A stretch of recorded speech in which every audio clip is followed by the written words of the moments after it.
All right, I'm finally getting to this laundry room video. So I cleaned everything, cleared everything out. These are the items that I'm going to use to clean the laundry room. With the laundry room, there's lint. You don't see how much lint there is until you spray it. It didn't seem that much until I went to spray my washer and dryer. And then with my cleaning solution, I was like, oh my God. So yeah, I made sure to clean the inside of my washing machine as well. I tried to take that little top off. I was watching a YouTube video. I couldn't get that thing off.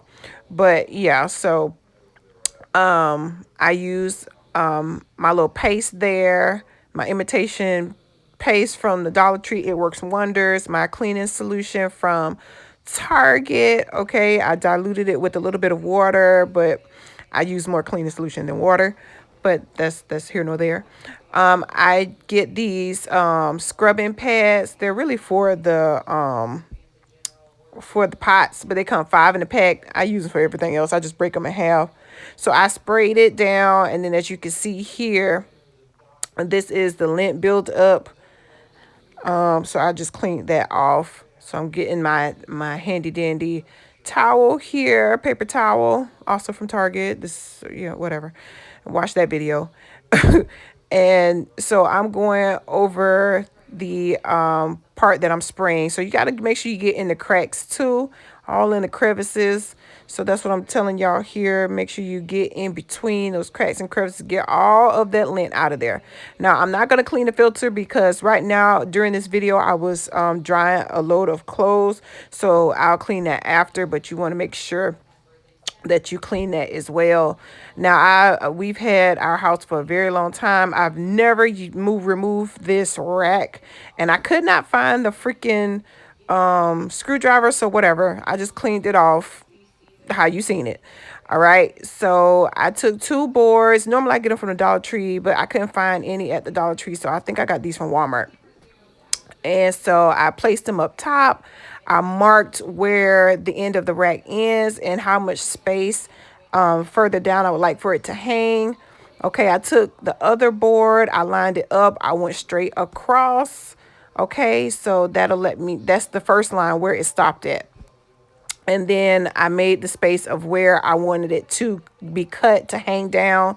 And then I drew another line straight across, and then I swapped the boards and did it to both. So they both were complete at the same time. I went ahead and took the sticker off the back. Okay.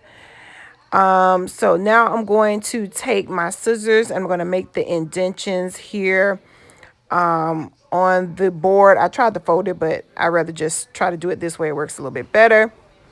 So as you can see here, I'm going in and I'm cutting inside of the board, not straight to cut it all the way off, but enough for it to fold. So that's what I'm doing here.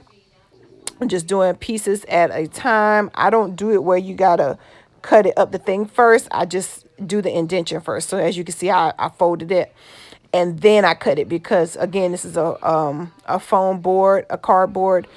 That is black paper on top, so you don't want to really mess it up. So I put it up there, but as you can see, it wasn't folding down how I wanted it to. So I decided to go back in and take my Lord, I was about to call it a knife. Take my scissors and do it again. And here we are. So as you can see, I'm able to fold it down. Okay. Those little spots there in the middle you see is white, and then it's white at the bottom. I'm going to go and take my black marker and I'm going to fill that in.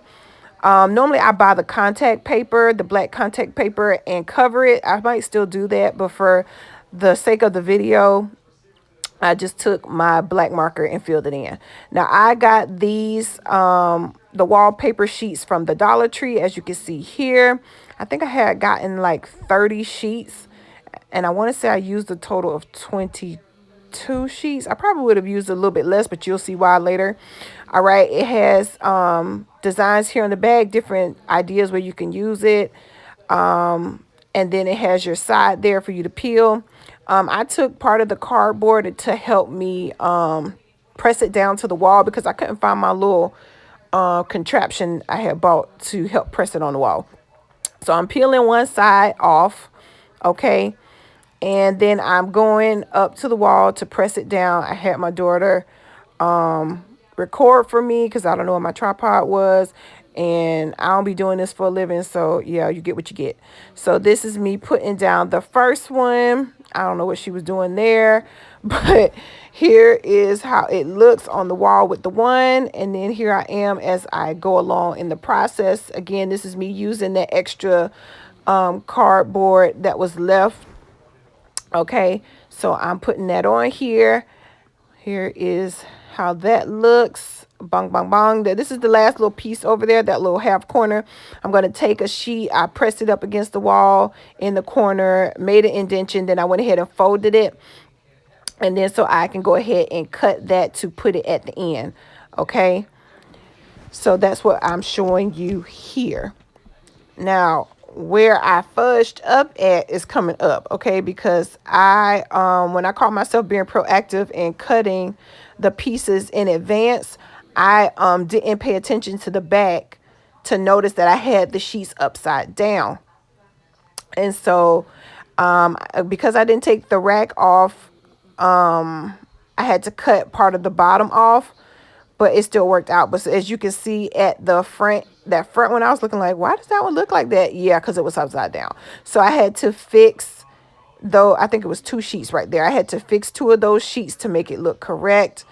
And then I had to flip it and cut it. Yeah, it was a little task. So just make sure that you put it on the right side when you do this. Okay, so I wasted a few sheets doing this, but it's okay. So I went ahead and flipped them to the right side and made sure that it worked. Again, I had to replace those 2 that I had at the beginning and then fix the ones at the end where it was still blanket that I had to finish. I didn't notice until I got way over there, but whatever. Okay, so this is how it looks with, I think I did 3 rows right here. And with me correcting the error, I want to say I used 5.5 sheets on each row, so 16.5 sheets. Okay, so now I'm at the bottom. I'm starting underneath the rack. I'm placing the sheets there, and of course I have this piece here that covers the rack, so I had to press it up, make an indentation, cut around to paste it on there. To push it down on there so the adhesive will stick to the wall. Let me backtrack. I did wash down the wall first, just FYI. So now I have this section right here. I believe this was covered, and then I don't know where the piece went, but whatever. I cleaned that out, and I went ahead and put the sheets down. Once I got to the parts where I needed to cut around, I just made some indentions and cut it out and paste it on there. So this is how we're looking so far. Okay, so I'll end up going back and putting that piece on there, but this is the finished piece, the finished product rather. Okay, right here are some plugs that I covered as well. Here I'm putting up the boards to see how it looks all together, so y'all can get a little glimpse of that. I still want to cover probably those boards with contact paper, I don't know, but this is me talking about that. I had put some, I think these are over the door hooks from the Dollar Tree on here to see how it looked after I had done went on a mean search for a black freaking tension rod. I gotta take that back to Walmart. But I have found these at the Dollar Tree. They're over the door hooks, and there are 6 hooks to each one. And so I was like, oh, let me see if that works too. But this is how it looks without it. Okay, and I was like, I don't like it with maybe just a tension rod there. I think maybe it looks better with having the hooks on there. It just wasn't giving what I thought it was going to give. So I was like, let me just go ahead and use these hooks. I don't have to take down my rack. This actually works with the rack. So I put it on again just to see how it really would look. I moved it around a little bit to see if it would mess up my boards, because again, these are cardboard pieces that cover the shelves. And I was like, you know what? The white isn't throwing it off too bad. It's not that bad. If I really felt a ways, I could have just spray painted it. But I was just like, yeah, no, it's pretty cool. So I just hooked it onto the rack. I went ahead and pushed down those sides that I just showed you because they were still sticking out a little bit. But once I folded it down, it made a big difference. And of course, I took the little tag, the paper tag off. So this is how it looks. I think that looks so much better than me putting up that dang on tension rod, which I was not going to open just to put up to take back down. I found these little buckets here at the Dollar Tree. I put my Tide Pods in there. I was like, okay, this coming together. It's coming together pretty nice. Okay. Now, at first, I had my rags in one of these little buckets, but that little bucket was too small, so I ended up taking it out. I mixed my OxyClean powder and my fabric softener little dots, whatever you want to call them, into my little container there. And then I put up this basket that I got from Target onto my hooks because they have little handles, little opening slots on the side. So it kind of worked out. I found this one candy jar at the Dollar Tree. I was on a search for those, the big ones, but I couldn't find them. And just to realize that I had some at the house, but I just didn't have the lids. But it was okay because the small one actually worked out. So it was cool. But you see how it's leaning down at the bottom. So I'm probably going to put cardboard. Well, I did actually put cardboard underneath it.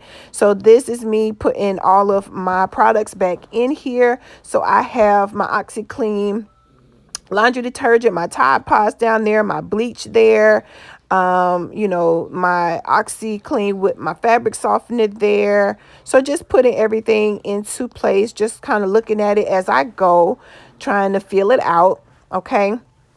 So the wallpaper is popping. I ain't gonna lie.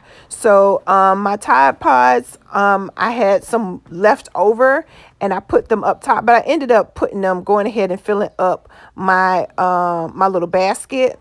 So, because I just didn't want that sitting there. But when I get some more Tide, then I'll just put it up top because that'll be additional. And then I'll just refill my basket as I go. Now, I did get this this little container here from the Dollar Tree. Okay, and that's for my extra OxyClean and fabric softener that's left over. I put it in there and then I'll just refill my candy jar with that once it's used up.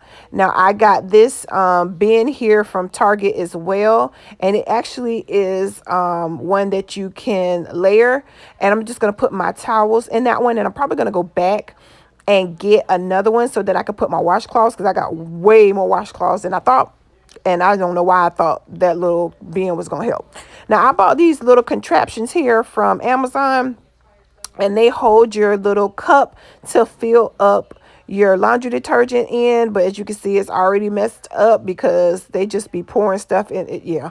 So I'll just show y'all how this works. So you take the lid off of your laundry detergent. You turn it down like that. If you open your top a little bit, it helps with your frequency or your flow of your detergent coming out. So I put my cap there, I go ahead and press it down, and it fills up. When your top is closed, I don't know, for some reason it goes extra slow. So that's how you fill it up, okay, with your solution, and then you pour it in. Now, what they be doing to get that to fall out of the, I don't know. But if you see my previous video, I got these little cups from the Dollar Tree. They're actually condiment cups, and I filled them up with the laundry detergent. And here is my laundry room.